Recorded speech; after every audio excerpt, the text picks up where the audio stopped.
Asante. Mpendwa mtazamaji wa Katoliki Motion Online TV, kwa majina yangu naitwa Padre Faustin Furaha, ni padre kiongozi wa parokia teule ya Mtakatifu Stefano Kariwa. Katika kuelekea adhimisho la sherehe za Pasaka, parokia imeandaa mashindano tunayaita Easter Cup au kombe la Pasaka kwa ajili ya vijana kutoka katika kanda mbalimbali za parokia yetu. Na parokia yetu inazo kanda 5 na leo tumefungua rasmi mashindano haya kwa kuanzia na kanda ya Longuo wakicheza dhidi ya kanda ya Kariwa A.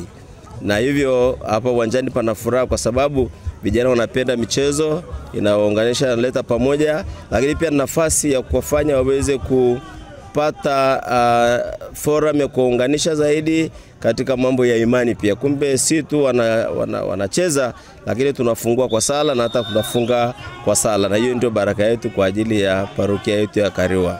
Kwa kweli kwa kusanya vijana sio kazi rahisi. Inahitaji uvumilivu, inahitaji moyo wa upendo, kuzungumza nao, kuwashawishi na hatimaye wana umuhimu wa kuja kanisani. Kwa kweli kwa parokia yetu tumepiga hatua kubwa, vijana wengi wanapenda kuhudhuria misa takatifu na hata wameanza kanda za vijana. Sasa kuendelea kuwaimarisha ili waweze kujenga mahusiano mazuri kati yao, lakini mahusiano na Mungu, basi ndio tukaona tuanzishe kombe hili na litawasaidia sana vijana hawa kuelekea kuimarisha imani yao pamoja na mahusiano yao ya binafsi. Kwa kweli mimi kama baba wa wote si shabiki kanda yote, ila nawatia moyo wote wanaofanya mashindano haya. Sawa, kwenye moyo huko ndani kuna kanda yangu, lakini siwezi kuisema waziwazi, isipokuwa nafurahia kwamba wote wanafanya mchezo na wanacheza, ambalo ni jambo zuri. Kumbe mimi kama baba ambaye nawalea, basi nakuwa mlezi kwa wote kwa ajili ya kuwasaidia. Napenda kuwapongeza sana kanda Kariwa, wameanza vizuri.